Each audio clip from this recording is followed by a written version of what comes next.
All right, good evening. We still have a minute before we start. Good evening. Hopefully everyone is well. Go ahead and be placing your name and your campus in the chat.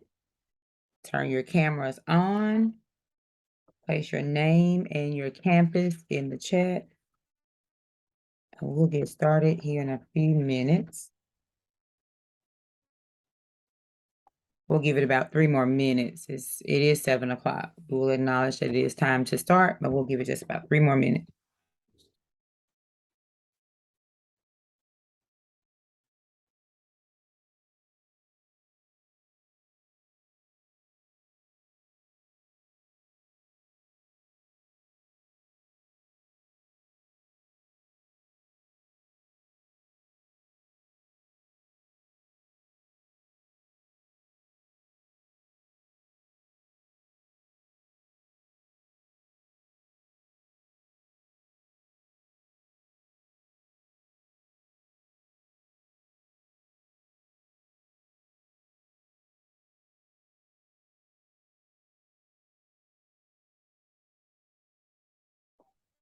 Hi. Good evening. Good evening. How is everyone doing? Great. Good to see each of you. We're gonna wait to about 7:03 to start, but go ahead and place your name and your campus in the chat. Place your name and your campus in the chat. Go ahead and get your cameras so that they can be on.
I'm going to step away for a second. Okay.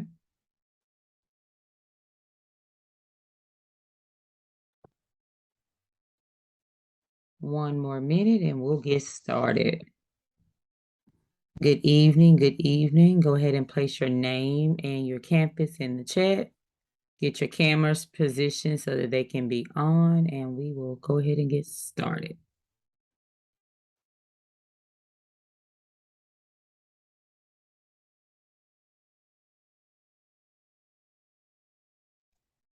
Miss Ford, I have a question. I forgot to take the practice exam and it's asking for a password. Do you happen to have that or no? No, it usually don't. Because mine's normally just, go on through.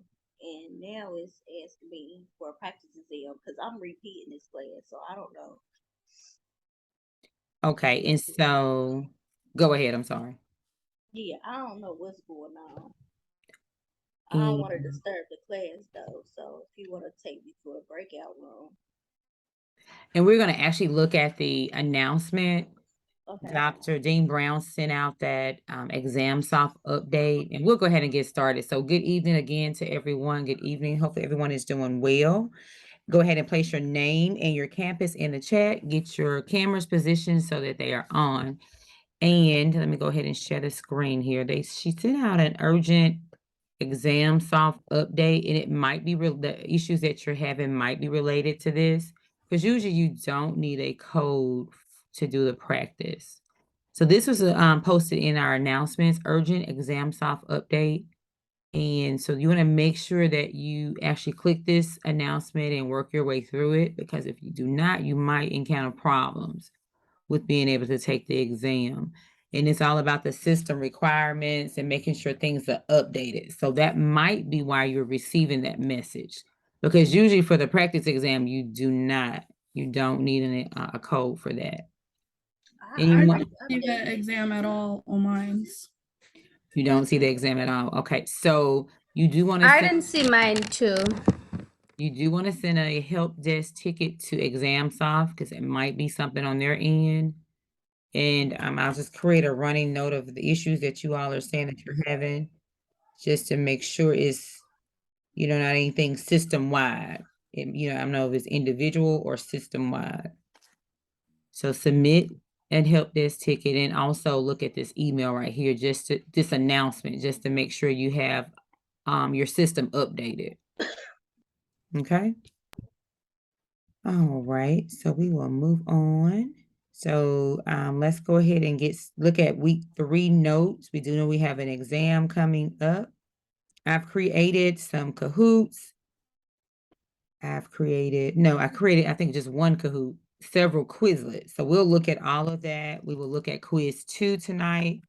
We will complete our attestation for tonight. We'll look at the HESI prep. We'll do breakout sessions so that you all can look at that. Several things. So far on my to-do list, or to look into, and yours, is to make sure that your system is updated, have met all the requirements for ExamSoft, just to make sure it's just not anything with your computer. And then I will check on it as well, just to make sure it's not a system thing. Okay, let me stop sharing for a moment here. I'm going to share the week 3 notes.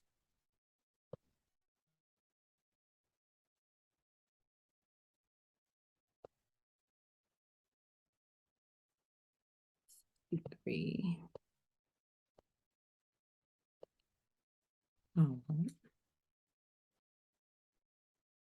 Okay, so can you all see week 3 notes now?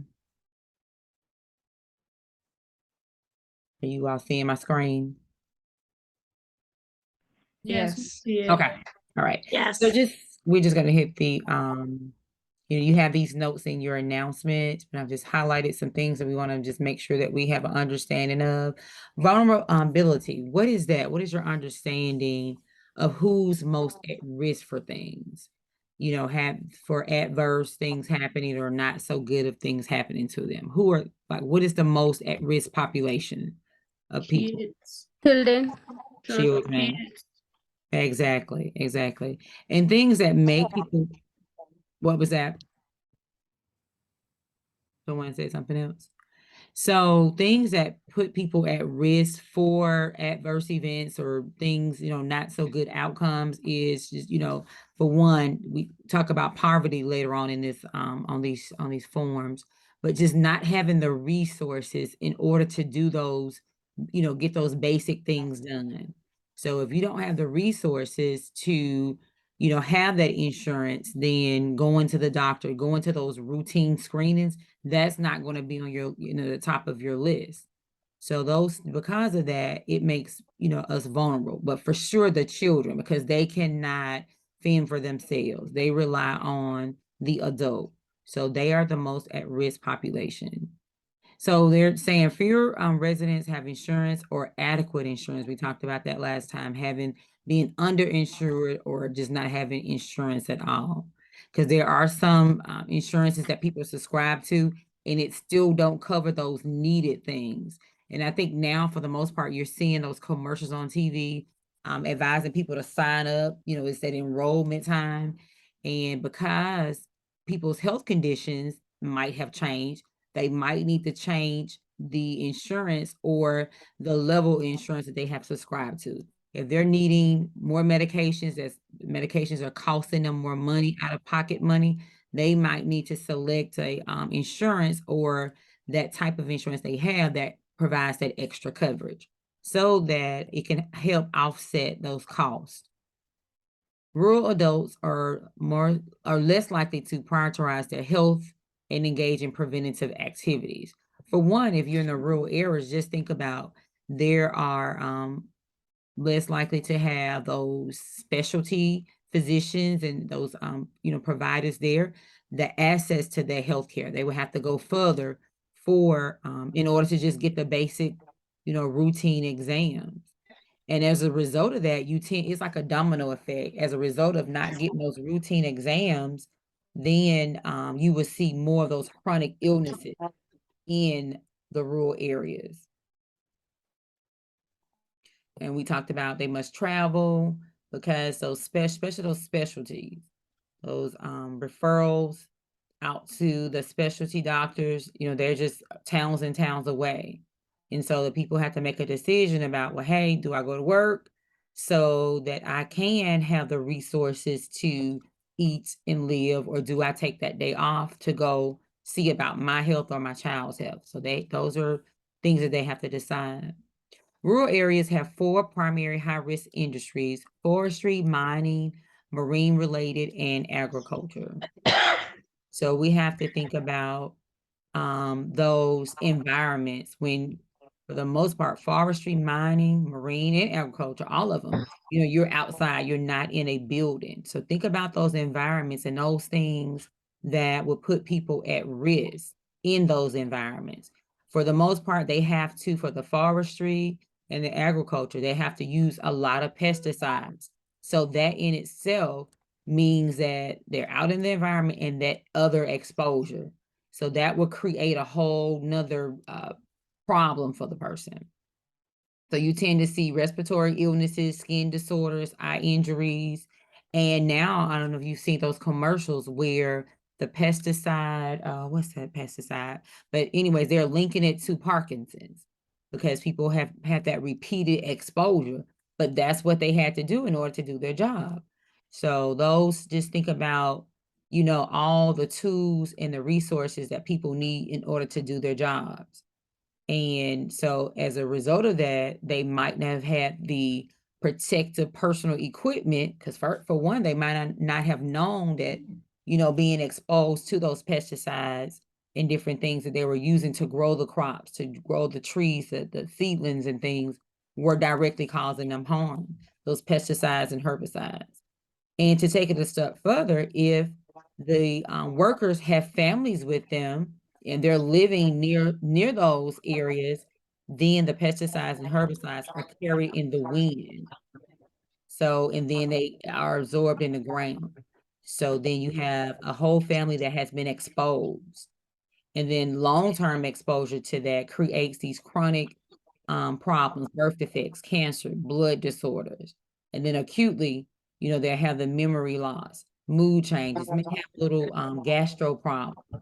But then that repeated and long exposure can lead to things like Parkinson's. They're seeing Parkinson's for sure.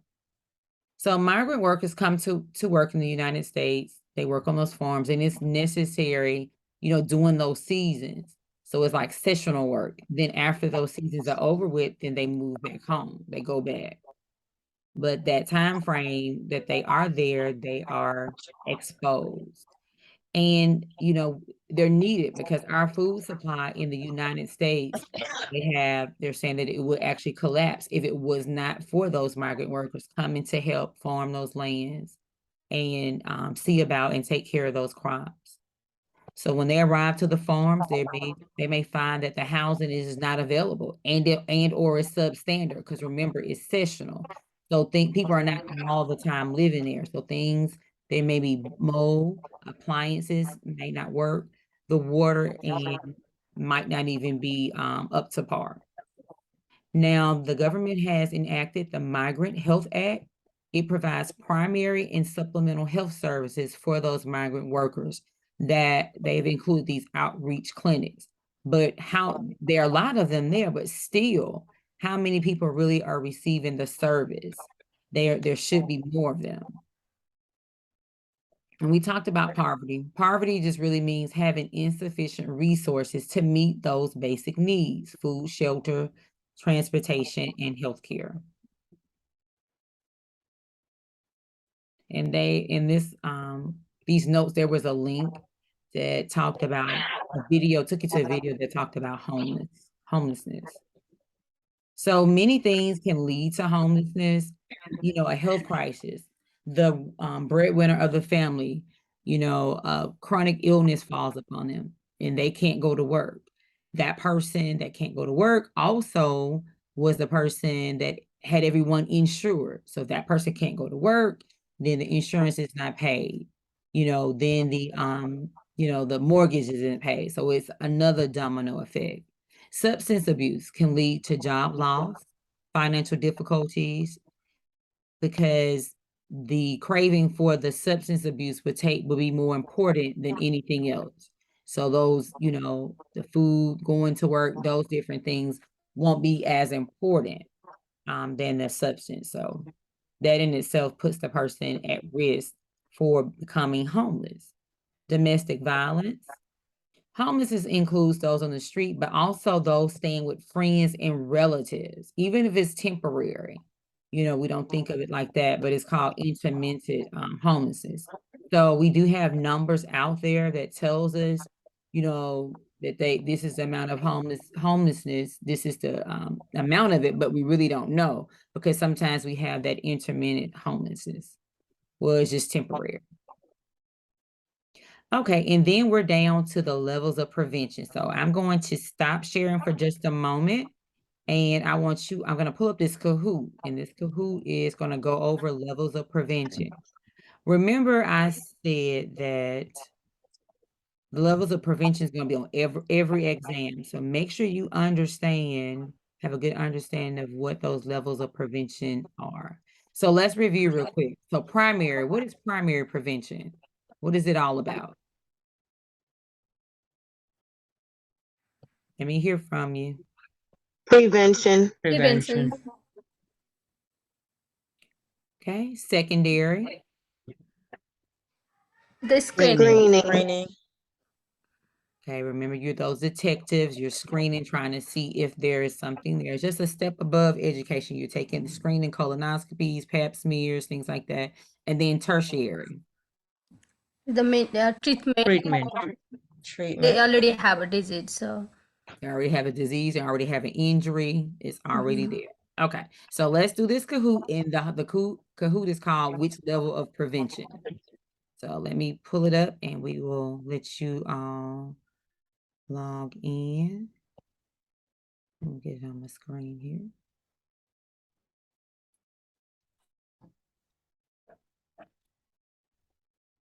It's loading. I'm going to share.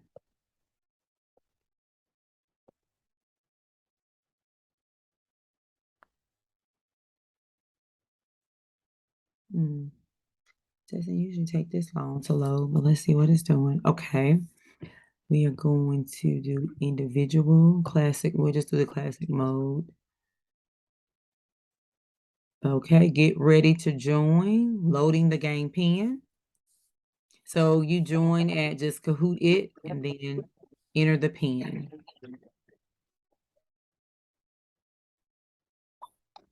Okay, here we go.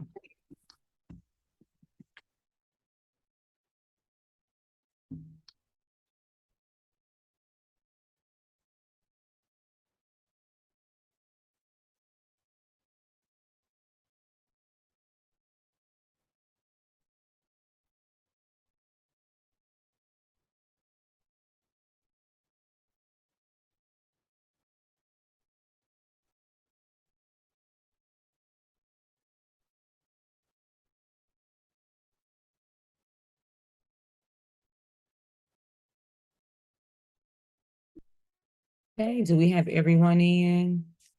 And I didn't realize I had a design on it, but there you go. Okay. All right, let's go ahead and start. And which level of prevention?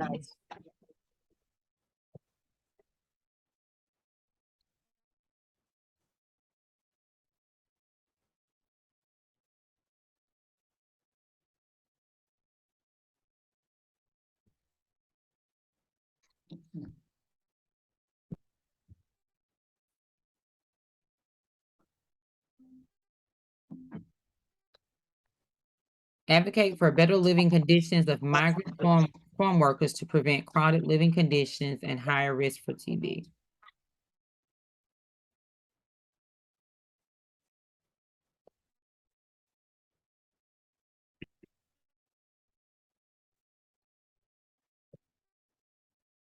Okay, and we have primary. Did we all get it correct? No, so for those that selected secondary, why did you think that it was secondary?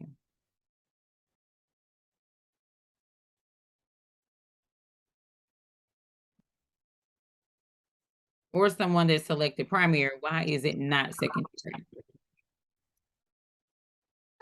It says to prevent. To the prevent, that's the word, Mhm. keyword. Okay, and that is one of those test-taking strategies. Look for those keywords that are in the question and also in the answer choices. Okay, let's do next. Which level of prevention?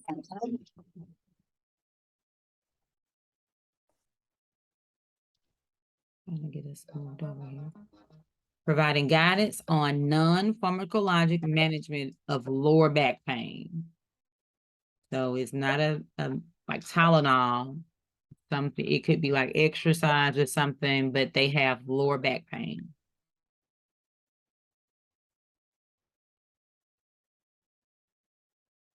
Okay. So why is it, let's see, what else did we select? So someone selected neither. Why is it not secondary? Because they already have a back pain.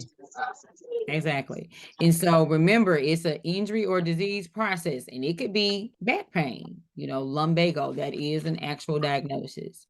So it is not, if we have to use a different word that says it's not as serious as, another disease process, high blood pressure, cancer, something like that, but it is a disease process. Okay. All right. Let's do the next question.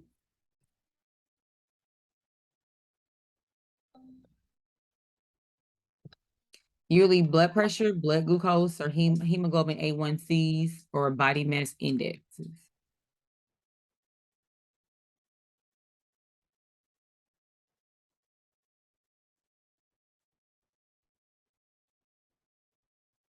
Okay, let's see what we got.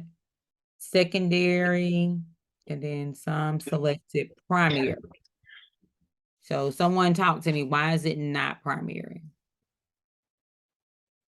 Because we're just screening for the disease. Screening, you're a detective, that's secondary. Just keep that in mind. You're not just providing education, you're actually screening or detecting. Good. Thank you.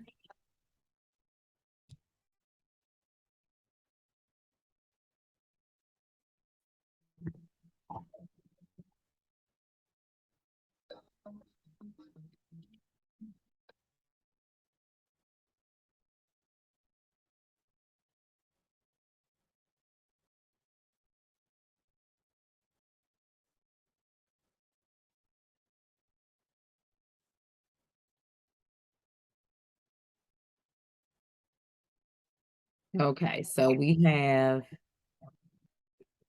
6 for primary, and we have 5 for secondary. And what else? Do we have any tertiaries? 1 for tertiary. So we're all over the place on this one. So let's see. Which one is it? Which one do we think it is? I know it's saying that the correct answer is secondary. So, but what I think it makes could be primary too.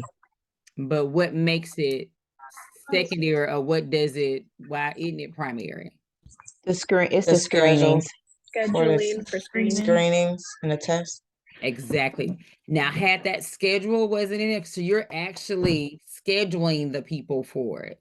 So if you were just providing education of the importance of these things, but you're actually scheduling these exams, so then it takes it a step up. So when you're actually scheduling for it, so that means we're detecting and we're actually doing the screening for it. So yes, and it's not tertiary because there's not a disease process or injury that's there. But yes, if you would, you would have narrowed it down to primary and secondary, but then they're actually scheduling it. So it's a step up. Good.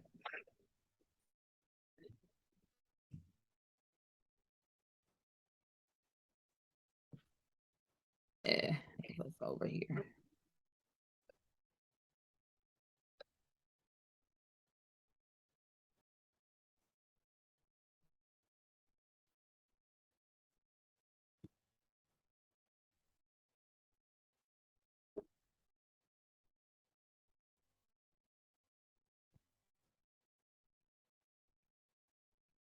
All right. Screening for evidence of financial instability. Let's see. We had most to put secondary, 2 for tertiary. Okay. So we're down to tertiary and secondary. So why is it not tertiary? Because it just says screening. It's screening. But these people have chronic health conditions. That's why we're screening. Doesn't say Financial stability, doesn't say. So yes, even though these people have chronic health conditions, but we're talking about financial instability. So it really doesn't have, it does have to do with the chronic health condition, but it's just an added thing that's there. So our focus is we're screening for financial instability. So we're detecting and screening. So this was, I don't want to say it was like a distractor, but it really is secondary.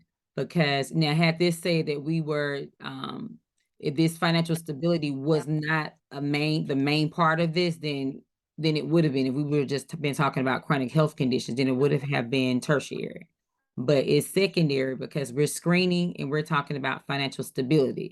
We're not talking about really the chronic health condition on that one. Okay, and I think we have one more. Yes, the last one.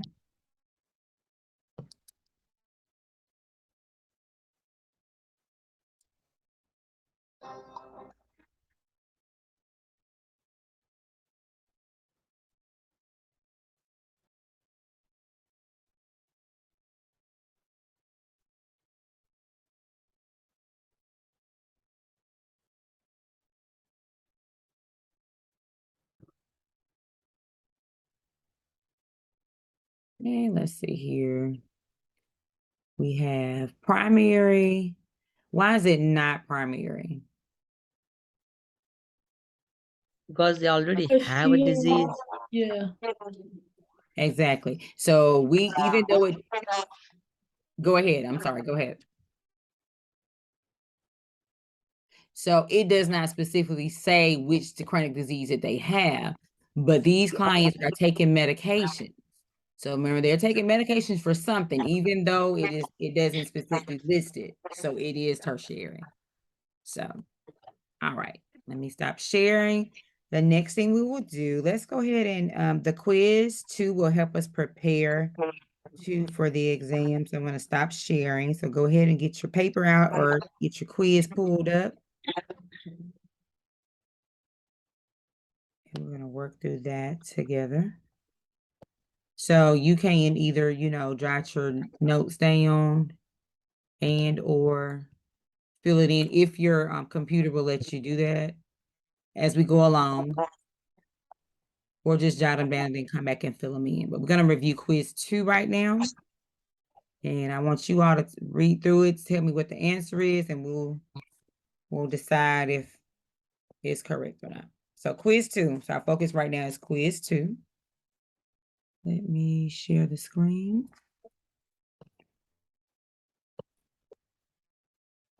The quizzes help reinforce your content too for that week. Okay, here we go. All right.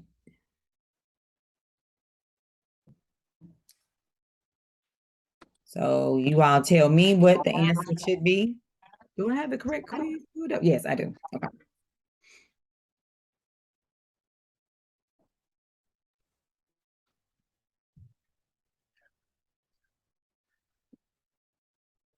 Is it they will be more likely to have a complex chronic illness? So why would you say that is the answer? Well, for one, none of the other answers to me didn't make no sense. But this one, I just feel like because we talked about them like not having like access to probably like to healthcare and stuff like that. So that's why I picked that one. Do we agree or we disagree? Yes, I think that's right. Yeah, that's right. I agree. Why do we agree? One more person. Because the other, they don't look right.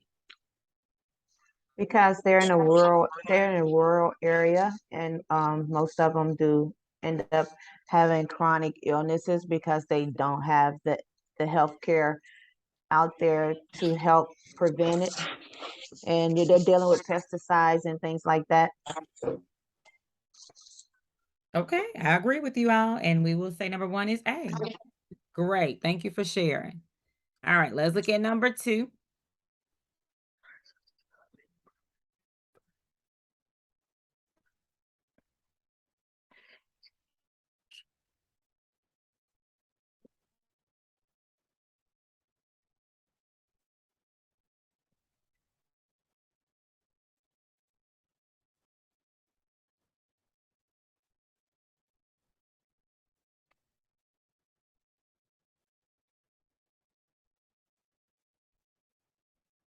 Anyone can go ahead and share what you think the answer is, and we'll talk through it. B.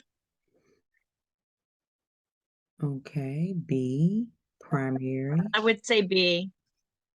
B. So we hear 2B, What's your B? What does your B say? provide information on Provide minimizing information. Okay. excessive sun exposure. Yes, that's my B. Okay, I just want to make sure we were on the same B. Okay, so why would educate families on diabetes-related foot care would not be primary? Why would that not be the answer? Because we are doing screening there.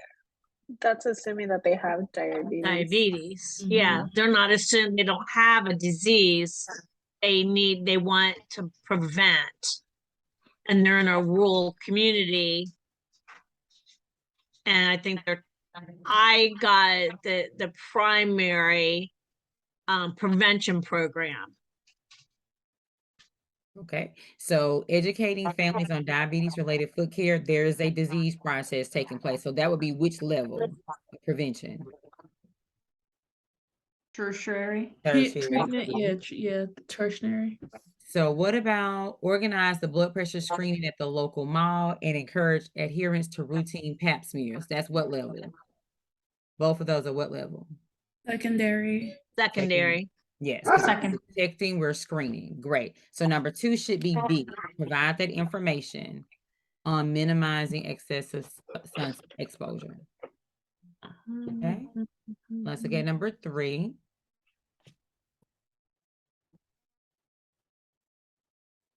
Would it be asked of farm workers if they applied chemical pesticides at work? So tell us why do you say that's the correct answer? Because of the eye irritation, the throat irritation, and the coughing. It can be, like they said, it blows in the air. So we should consider environments that people work in and that they live in. So do we agree with that one? Yes. Okay. Yes. I do. Okay. Yes. So 3 we would say would be B. Ask the farm worker if they apply chemical pesticides at work. Because those pesticides and things can get in the air. It can get, be inhaled. It can get on the skin. Exactly. All right. Number 4.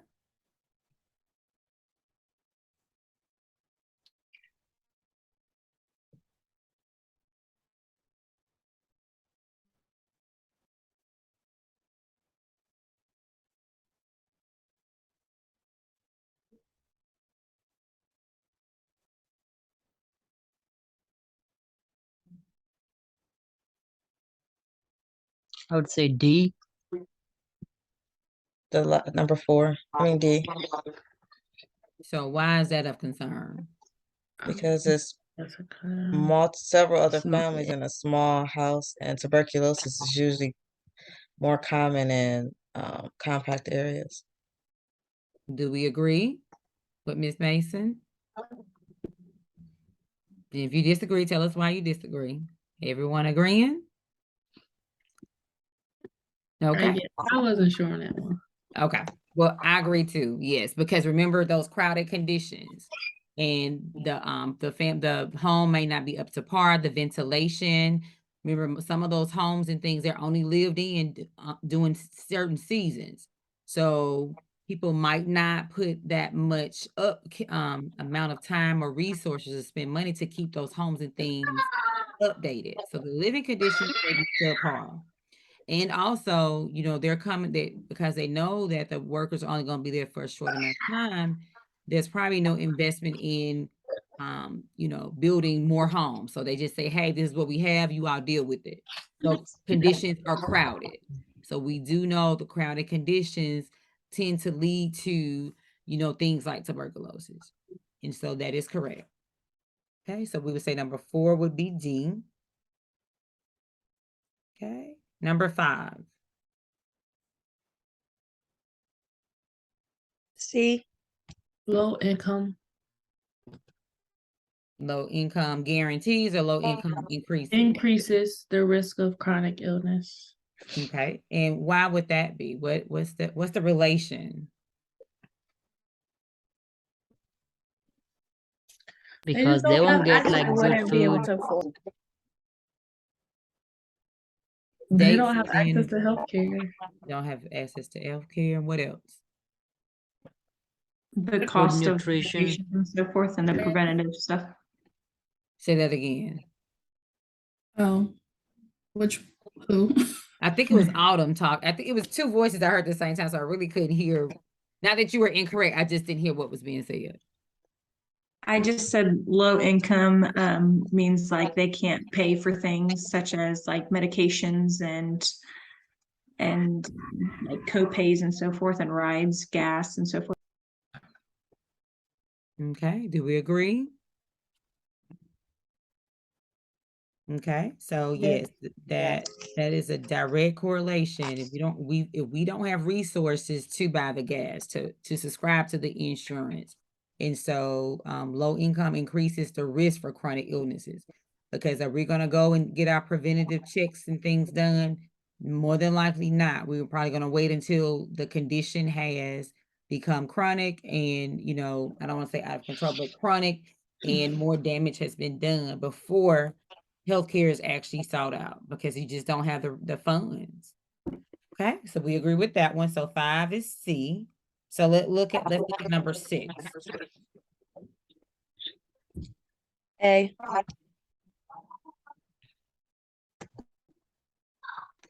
Ashley, was that you? Talk us through it. Why would you say that it's A?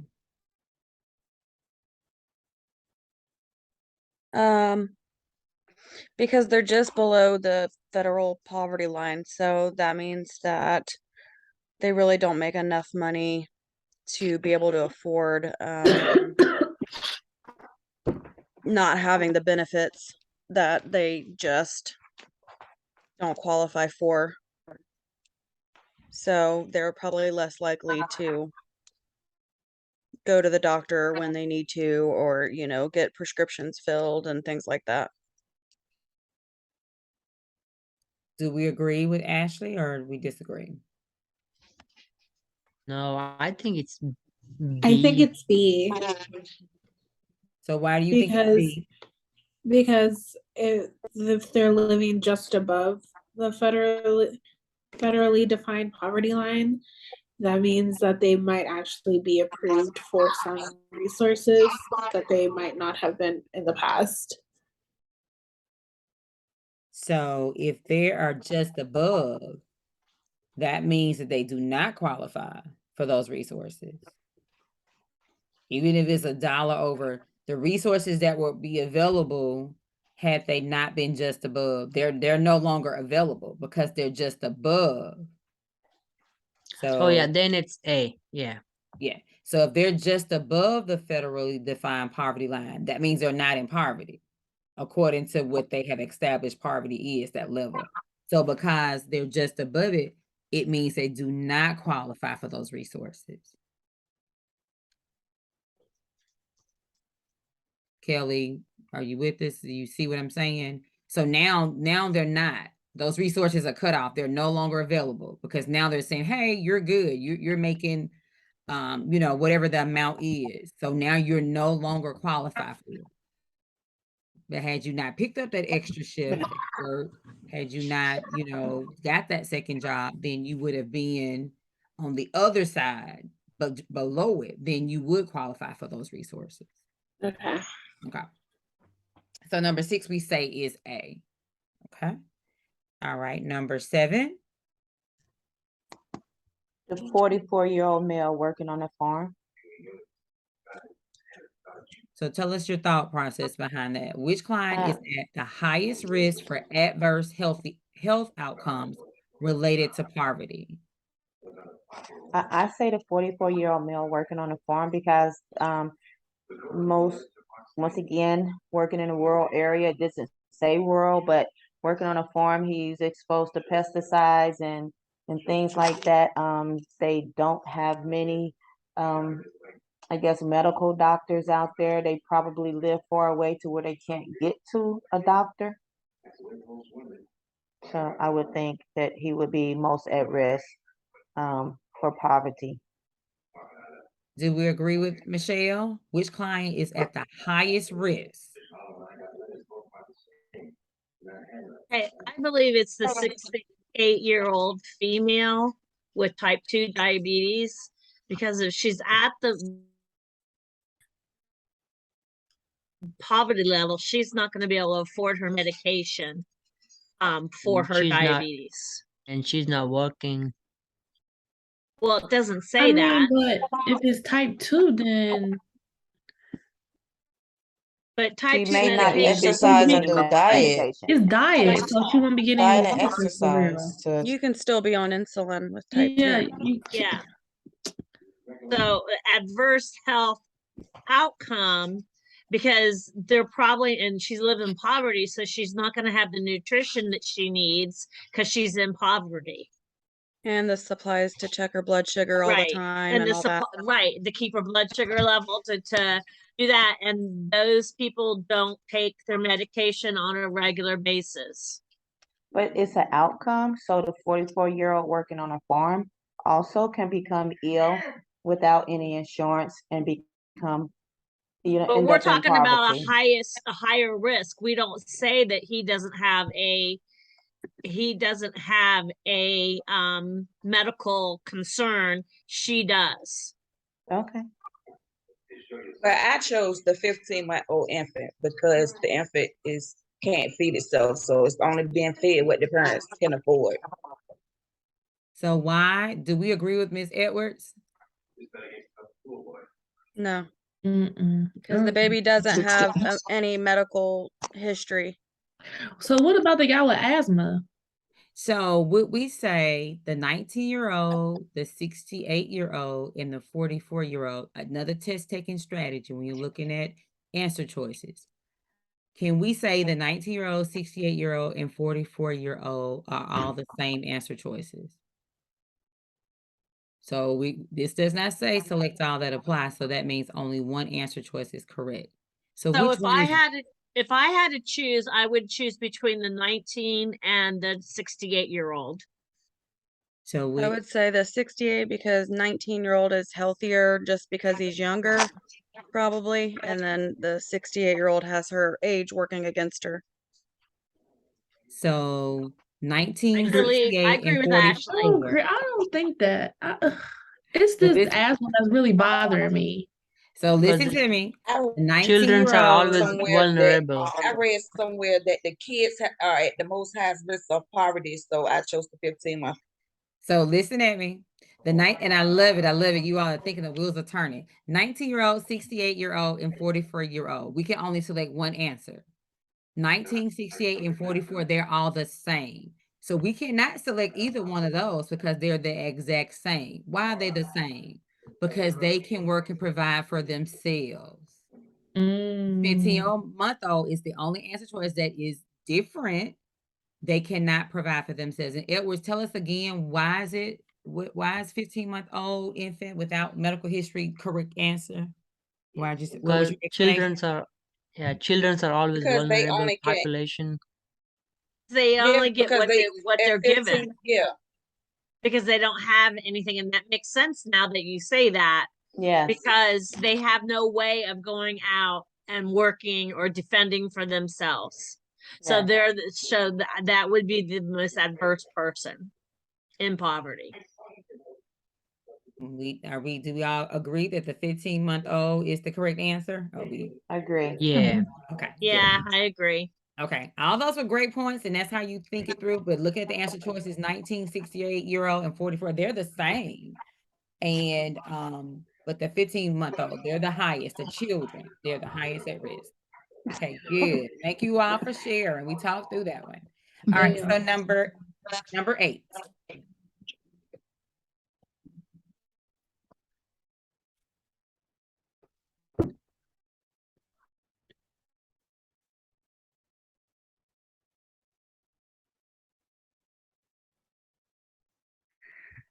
Is it increased risk of dropping out of school? So tell us your thoughts behind it. I'm going to ask why every time. So what was your thought process? Because we know she's not, I don't think she's going to have like an improved attendance to extracurricular activities. I mean, but she could. I don't think that she would though. I mean, but she could because like she'll like want to try to like get away from her situation too. So maybe she like maybe I'll just stay after school, you know what I mean? So I don't have to go home until it's later on. So But what do we know about those after school activities, you all? They cost probably. They cost. Yeah, so that's no. Yeah, I would say B. I'm gonna stick with my answer. Increased risk of dropping out of school. Okay. Someone else share. What do you think? I think the same because they're not gonna have the money. They might not have a way to get there if they don't ride a bus. They might not have the clothes to wear because they're impoverished. Yeah, they might not have a place to sleep, so they're tired. And they might want to drop out just because they might be getting bullied at school. Or they have to drop out to help work to help the family with income and food. They might get sick. Because more than likely, are they going to have that health insurance to go get those preventative exams and or go to the urgent care if they need to? Great. Love it. So that's correct. The correct answer choice is B, increased risk for dropping out of school. Okay. Let's look at number 9. What's going on with my computer here? Number 9.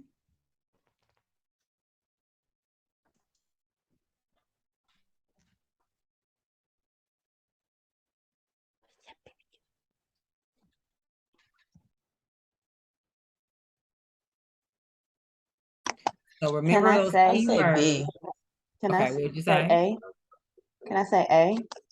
So what's your thought process behind it? Why are you saying A? And I think I heard B too. So we're going to get to you also. Why are you saying A? Because he already has a substance addiction, and that could possibly lead to him not being able to work and be homeless. I would say B. I say Okay, B too. but look at A's answer. It says they have a supportive family. So that family is going to do everything that they can to help that person because the family is supportive. Where the vet is alone. Is alone. He does it doesn't say he's alone. So he's a risk for not working, not being able to do things.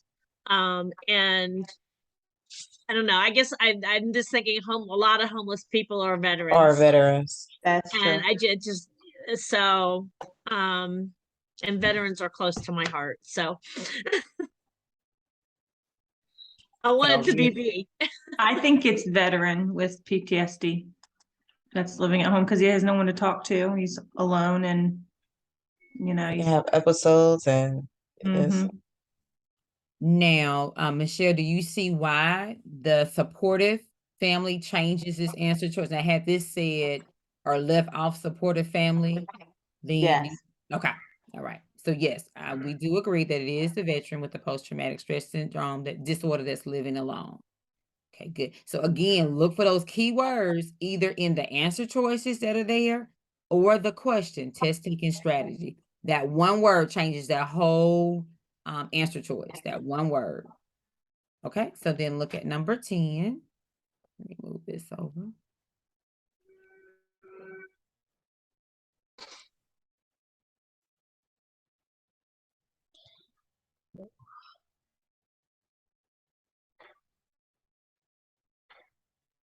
I chose A Okay, please share. Why did you choose A? because they're in a homeless shelter and they complain of night sweats. So that's like a sign of TB, which is airborne. So I would put that at the highest risk because of the ABC. I would say B. I say B because it got an open wound. And that's a risk for infection Infection. and sepsis. Anyone else? Yeah, but they're in a homeless shelter, so it's more people in the homeless shelter. So it's easier to spread TB in the homeless shelter faster than the foot ulcers. That's what I just came up with. Yeah, I think it's A. I think Why do it's you A think it's too. A? Why do we think it's A? I think it's B. Because it's a communicable disease, so they can spread it to other people. Mm-hmm. But the frequent Oh, urination. Yeah, but they haven't been diagnosed with We're TB. This assuming that person it's already has a foot ulcer. It doesn't say infection or what they have. Yeah. The frequent urination could be a UTI, and the constant hunger and thirst, that could be an illness as well. So this word right Yeah, here. but it's asking in a homeless shelter. So homeless shelters multiple people. So when you got multiple people, if somebody complaining of night sweats, then that's a sign of TB. So you want to screen people for that to make sure it don't spread. So we're considering the environment, and when it says priority, should be considered a priority. More than likely, all the answer choices could be the answer. So, but now we have to switch to, okay, now how do we decide which one? You want to go back to your ABCs, you want to go back to Uncle Maslow, and then consider the environment. So I would agree that it is complaints of night sweats and unexplained weight loss, because we have people from all different places and more than likely it's crowded conditions because it's a homeless shelter. So the correct answer would be complaints of night sweats and unexplained weight loss. So number 10 is A. So priority, when you see that in the answer, the question, all the answer choices, they're going to be good. You can select all of them, but now it's asking you to pick which one should we take care of first, second, third, and fourth. Well, we have to take care of all of them, but priority. So then you have to go back to Maslow's hierarchy of needs, the ABCs. Okay, so we'll give you all a few minutes to actually put your answer choices in and go ahead and submit your quiz if you can. If you cannot submit them while we're here on Zoom, just make sure you have those written down. So I'll set a timer for 5 minutes to give you all time now to submit your quiz. Let me stop sharing and find a timer here. If you need to use the restroom, get something to drink, please do so at this time, and we will resume in now 4 minutes. Let me find a little timer here.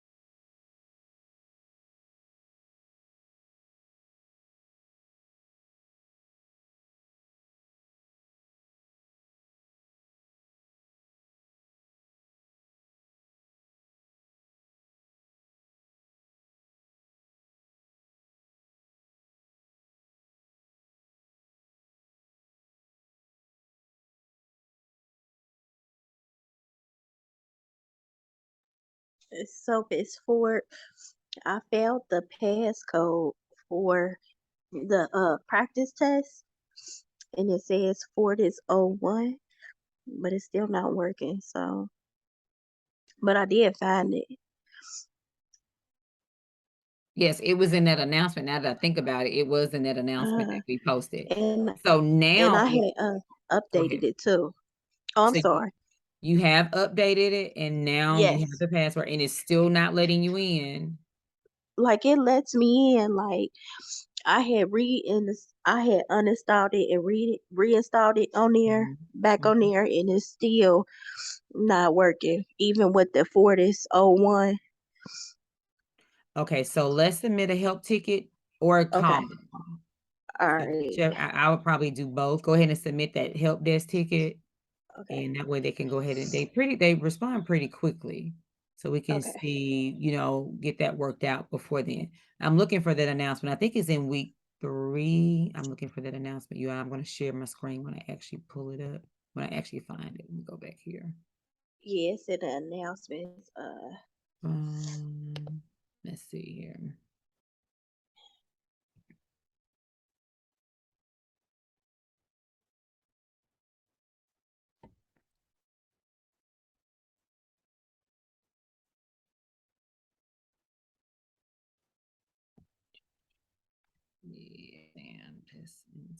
It's in week Okay. 3.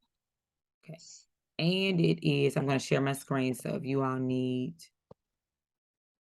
it's on week 3. And it's also here in the announcement that says exam practice test and exam solve right here. 4-1 is the password. Thank you for bringing that to our attention. Oh, you're And welcome. so, yeah, now let's go ahead and send that email to the help desk. Okay. And then we'll give you a little time. So at the end too, when we do our attestation, you might want to go ahead and call them, because I think they have their 24-hour, if no mistake. Right. I have their number. Yeah, because we definitely want to get that worked out, you all. And like I said, and if it's a system-wide thing, then we need to know, see if it's just your individual computers or if it's actually the software in a facility problem. Because anything is possible with this electronic stuff. Okay. Let's see how many minutes we have left. So you all go get something to drink, submit your quizzes, your quiz answers, so that will be done. And where can we find your cell phone number? Because I can't find it. I just see your email. Okay, and I'll put it in the chat. Okay.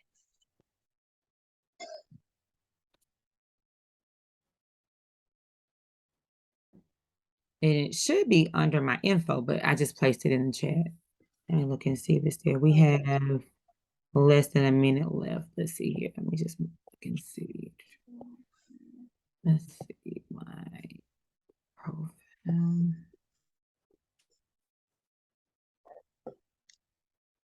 Yes, it's under my profile information. I think when you click my picture, it pulls up, but I placed it in the chat. So just go ahead and, and in under my profile, it has too many numbers, so it's incorrect. Thank you. Okay. You're welcome. So let me turn that off. That's just the timer that I set you all. Nothing's going on. Turn that on. We have 14 seconds left. All right, our little time is up. Okay, so hopefully you were able to submit your quizzes. I didn't get many notifications. Did you all submit your quiz? Yes. Okay.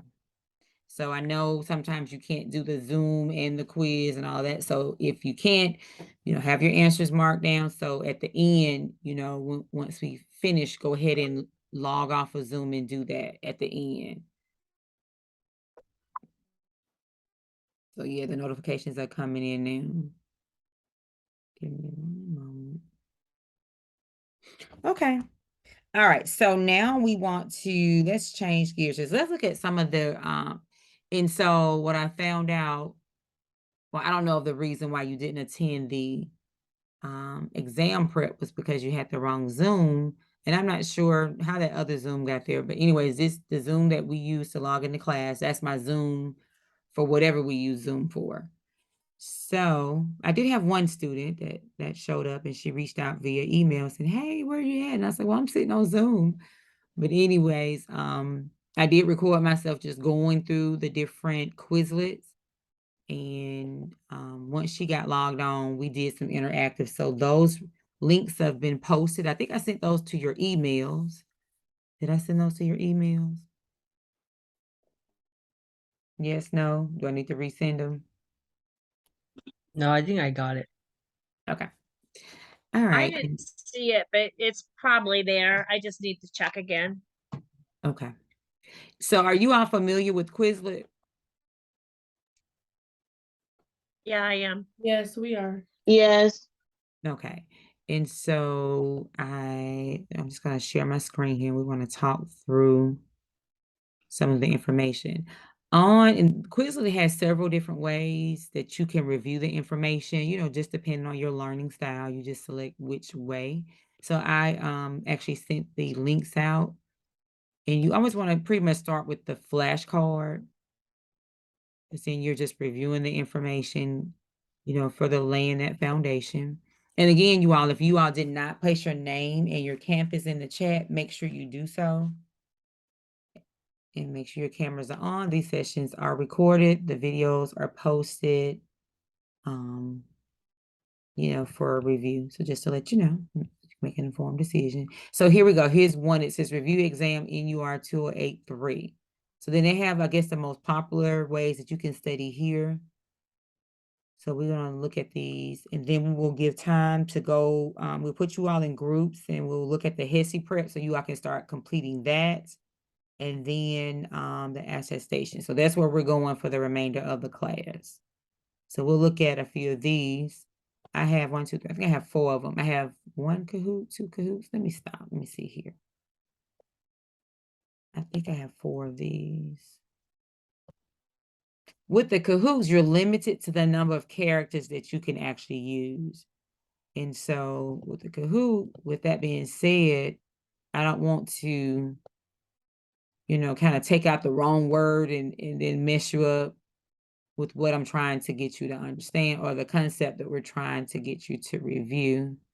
So that's why I tend to, use that Quizlet too, because you are limited with those characters in Kahoot. Okay, so here we go. So have you all tried out the different, like the matching? Let's just do matching with this one right here. The only thing I ran into with the matching was it didn't display. This one only has 5 in it, so it should have all of them there. So the one that I have 13 different concepts in, when I played match, all the concepts didn't pop up. So one of the answer choices wasn't there. So just be careful with that. Okay, let's see here. So match, it just puts all the information there, and you just, match it up. So you all tell me, anyone just go ahead and tell me what to put together so that we can see if it matches. Or should I do the first one? You all understand what I'm asking you to do?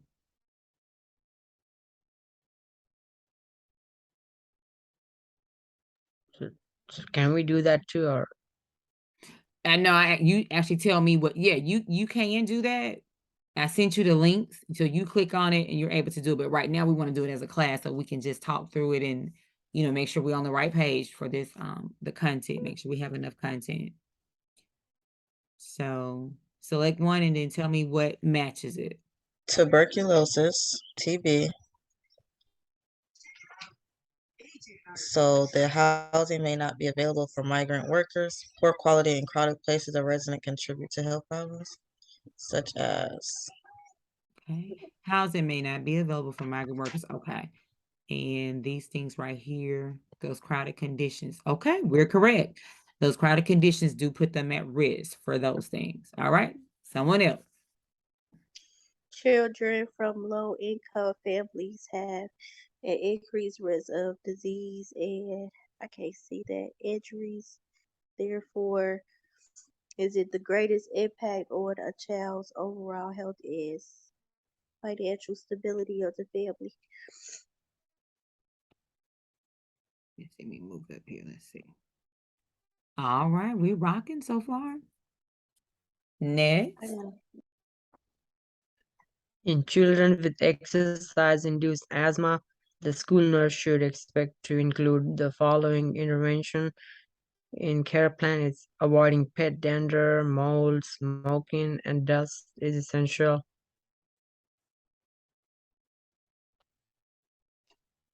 Nope. Is teaching stress reduction techniques? Is it dust collectors such as carpets?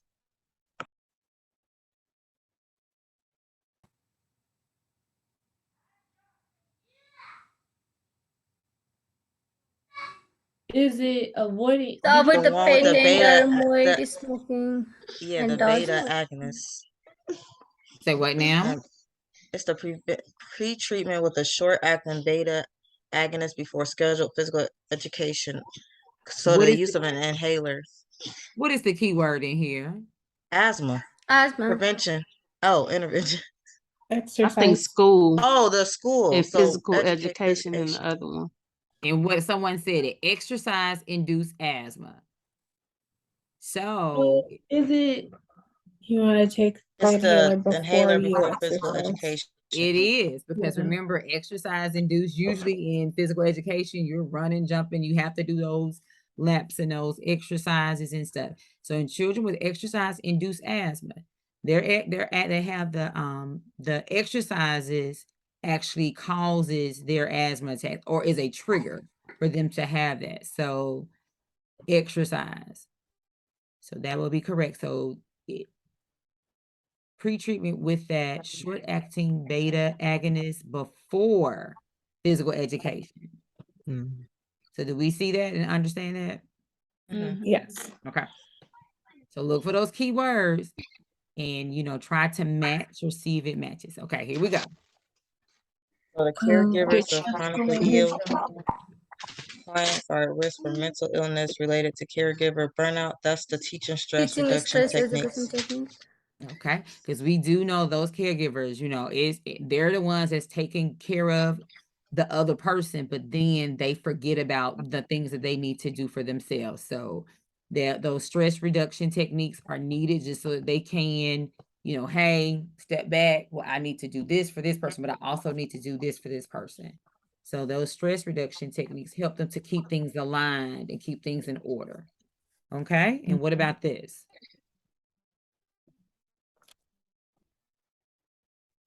Yep, since they're asthmatic, avoid the pet dander, the mold, the smoking.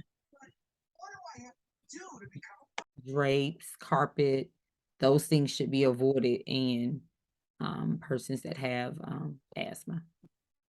All right, we good. Okay. And so let me go back to that screen again. Go back.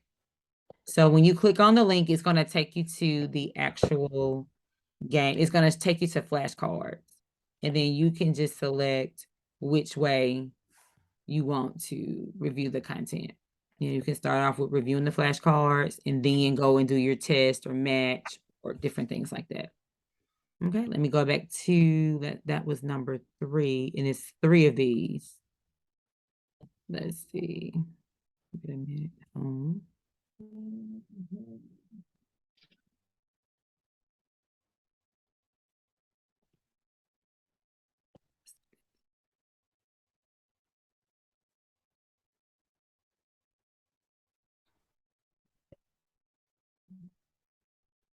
Yeah, let's just review this content. There are 10, or we think we are good to go ahead and do the match. Are we good to go ahead and try to do the match, you all, or do we need to review it first? Let's try the match. Yeah, All let's right. try the match. That was Let's fun. do the match. Okay, let's see. Here we go.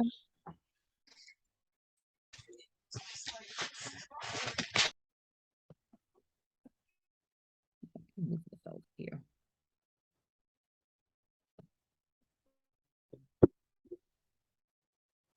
Hand washing is necessary often to prevent infections. I don't know. Oh yeah. Remember, before you eat, after the restroom, before preparing food, after preparing food, you can never wash your hands enough for the most part. Okay. Children should be cautioned against swapping caps, headscarves, and combs to prevent, and that's the pediclosis captitis, which is head lice. Okay, we're rocking. The child with ADHD needs this breaks between periods of work and study. A child 7 years of age or older can take the responsibility for self-injection with proper supervision. Proper supervision. Yep. By giving injections to dogs or puppets, children can be prepared for self-injection.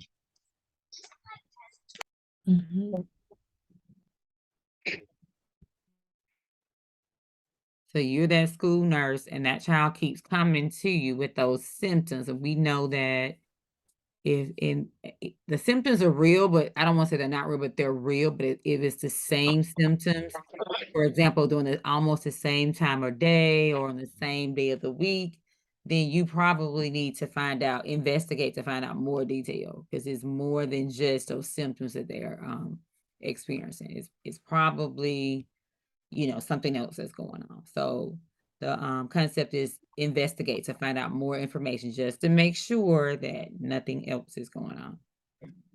Okay. Okay, I think that I clicked on this one. This is a different one, isn't it? No, this is the one we just did. Or is it? It's just, it looks like it's different, but That's the same one. same kind of things in there. Like that grief is different.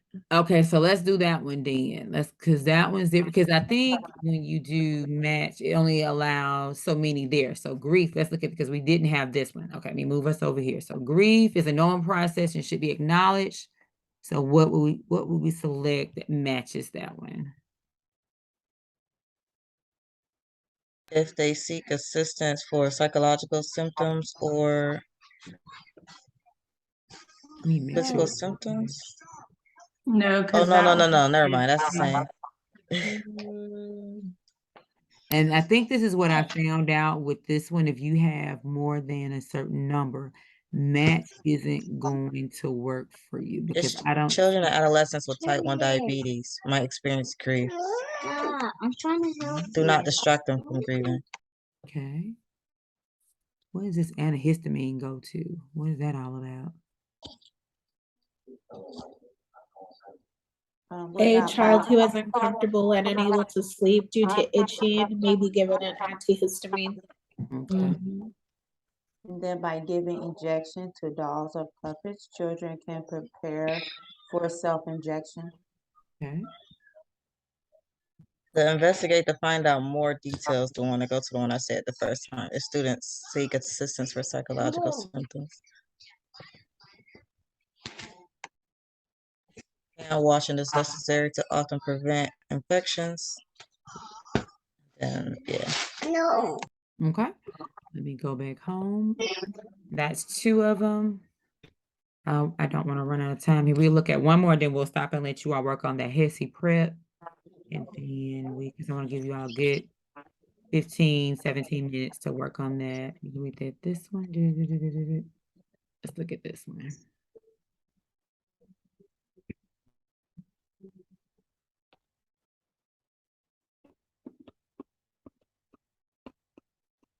Let's click learn. Let's see what that's all about.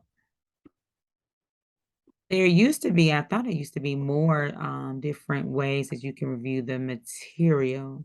With learn, let me see, what did I encounter with learn?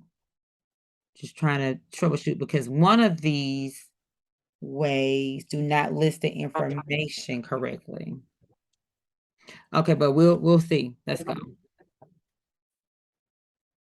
You all tell me. Would it be 30 to 6 minutes a day? Number 2.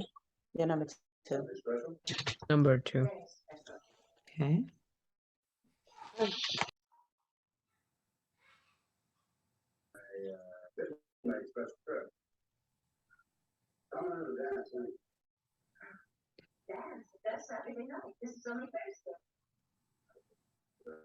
Primary? Oh, you want to teach. It's primary. Primary? Okay.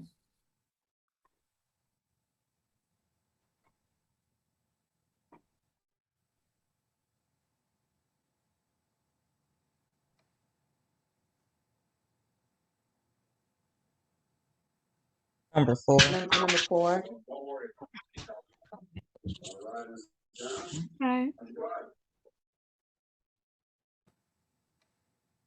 Yeah, I think this is the one that if you don't type it just the way that I put it in, it's not gonna match. So we're gonna say don't know. So it'll pop up, because if you don't actually type it specifically how it is, then So the food pyramid, avoiding sugary snacks, including this right here was 100% fruit juice at all meals. That's what makes that part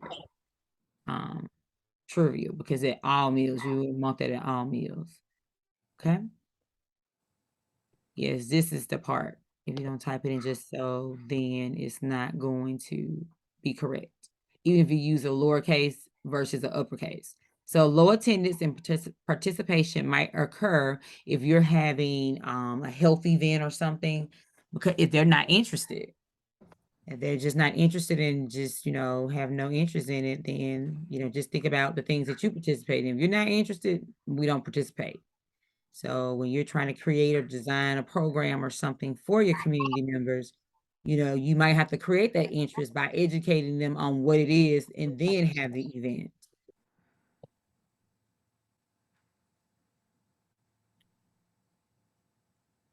So you want to assess the client for risk for violence in their current relationship by asking them to describe, and tell you more about the relationship and the partner. And I'm not sure how to make this, how the first questions had the ABC answer choices. It would be better if the learn part would do that. But so don't do learn, I'll tell you that, because if you don't type it specifically how it is, it's going to say that it's incorrect. But in fact, that you more than likely would be correct. How will you as a community nurses try to improve attendance at the health fair community event? You want to educate the community on the importance of the health promotion. So you might have to create your participation or get your participation revved up by, first of all, telling them what it's about, and then create or design your event and then put the information out there. Because if they're not interested and have no clue as to what it, is even about, then your participation is not going to be great. So, all right. So we're going to pause here.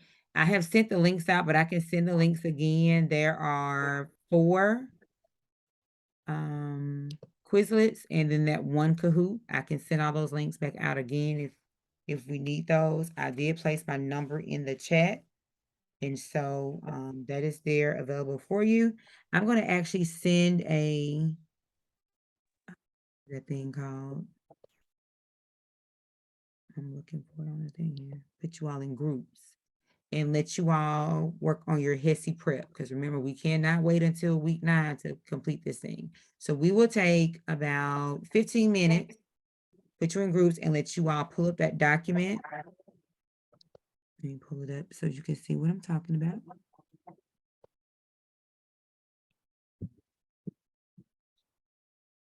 There we go.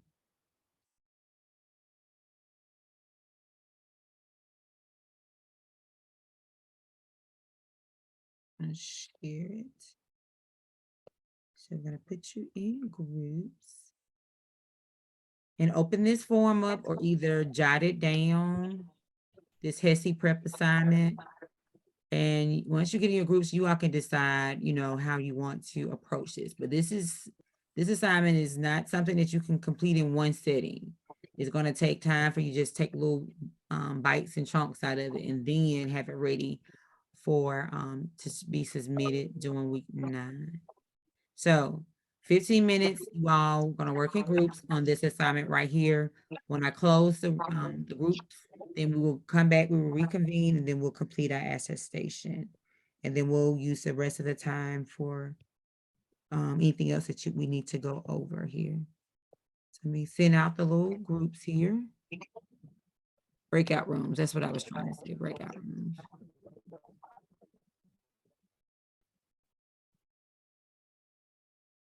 And breakout rooms for 15 minutes. Here we go.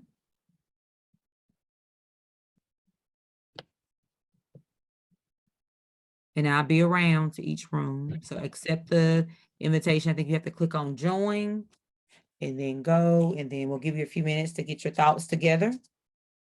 And I'll be around.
plan.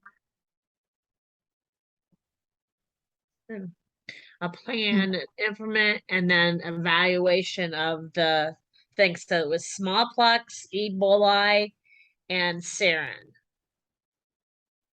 And that's the first page, or part of the first page under bioterrorism.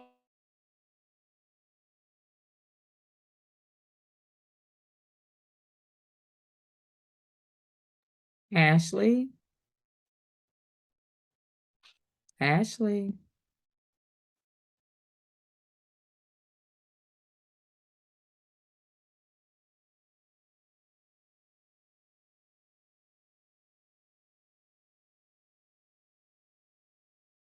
To be completed for the topics that were discussed in lecture and acknowledged gained from the readings. But how do you get everything? I guess you just Google. Yeah, pretty much. And just do like interventions. I had already did the assignment before because I retaken this class, so that's basically what I did. I'm not gonna even lie. I would.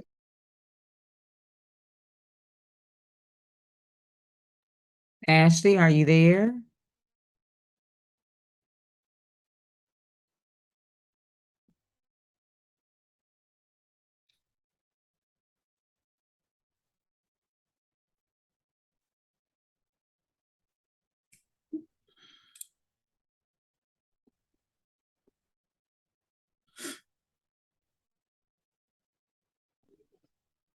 Okay, smallpox.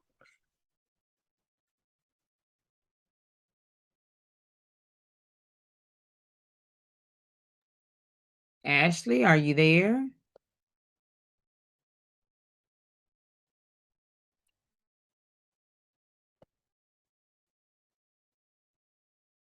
She in the puts like module. these big articles in the readings. And then it's also in the notes too. So it's her week 3 notes and then the readings for the week 2. Yeah. Yeah. It's week 3 reading. Yeah, okay. So under that. So I kind of, like I said, I broke it down. So I literally put ADPI, and so assessment for the migrant workers. I started with screening for communicable disease. See the health promotion, but it's kind of different. I don't know.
I'll do And that one. Stephanie, And- have any? Because I don't care. I can do the second one or the third one. It doesn't matter. Whatever one you want Epidemiology. to do. I don't see which one. I see the anthrax smallpox and all that, but I don't see the bioterrorism that she's talking about. You say like we have this blue highlight, the first one, which say like, you know, bioterrorism on the topic, you know, next to the topic, under the topic. Oh, I see it. Okay, Yeah, so you know yes. everything highlighted blue. That's why when I take like all.